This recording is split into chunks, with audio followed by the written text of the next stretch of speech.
আমরা আজকে লালজল গ্রামে এসেছি আমরা, এবং এখানে হচ্ছে যে 100টা পরিবার আমাদের এই বিজেপি পার্টিতে জয়েন করলেন, এবং সেখানে আর সব্বর গ্রাম আছে কিছু, এই সব্বর গ্রামে যেখানে কিছু মাহাতো ভাইরাও রয়েছেন এবং আরও অনেকে রয়েছেন এখানে। তো এখানে আমরা এসেছি, এখানে দেখছি যে রাস্তাঘাটগুলো খুবই খারাপ অবস্থা, এবং শুধু তাই নয় যে ঘরগুলোতে এখনও জল যায়নি, প্রধানমন্ত্রীর যে স্কিমগুলো রয়েছে সেইগুলো এখন এখানে পূরণ করা হয়নি। শুধু তাই নয়, এখানে মানে যে মাটির বাড়িগুলো রয়েছে সেগুলোও পাকা বাড়ি করা হয়নি।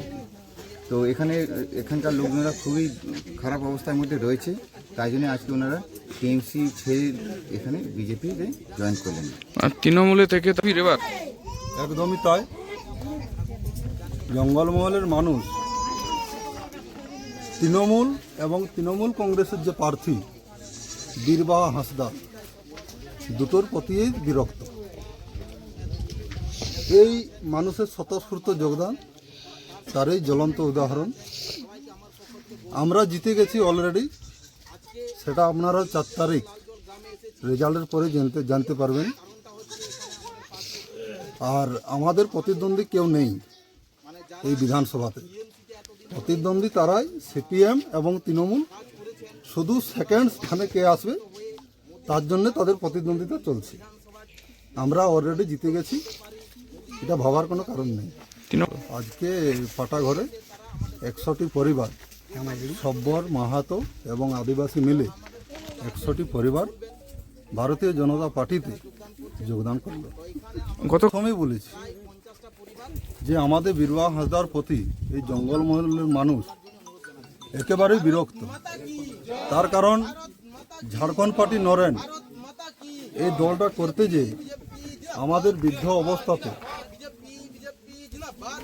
অনেক মানুষের যাবজ্জীবন কারাদণ্ড হয়েছে।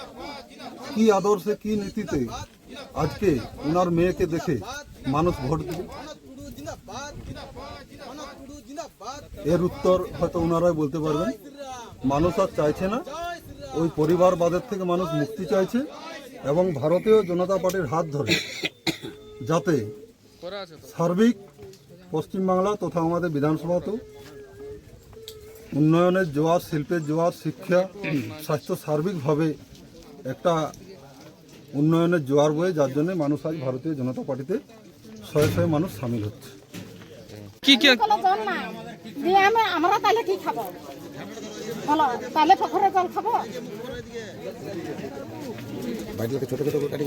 বাড়িতে মানে ভেঙে গেছে। আর মাটির বাড়ি না কিসের বাড়ি? না, এমনি বাড়িয়াই বটে, তো দিয়ে ভেঙে গেছে। সরকার দেয়নি ঘর? না না,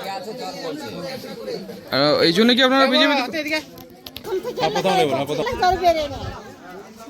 আমাদের হ্যাঁ দিয়ে তাকে আর কি, তারপরে তখন সব বিচারের মতন মাঝে কুয়ার জল পেড়ে করে আনতে হবে, তবে খাবো। এতদিন আপনাদের এই সমস্যা কেউ দেখতে আসেনি আপনাদের এলাকায়? না না, আপনারা জানিয়েছিলেন? আপনারা জানিয়েছিলেন সমস্যা? না না, কেউ কিছু নয়। আপনাদের কি কেউ তাকায় না? না। এখন কি চাইছেন আপনারা? ওই তো একটা সমাজসেবী ঘর পাইয়েছি, ওইটাই আছি। যখন পানি পড়ে তখন আপনারা কি কুয়ো থেকে জল খান? হ্যাঁ, এখানে এই যে কুয়াটা দিয়ে নিয়ে যায়। কুয়ার জলে ভাত। কি নাম আপনার?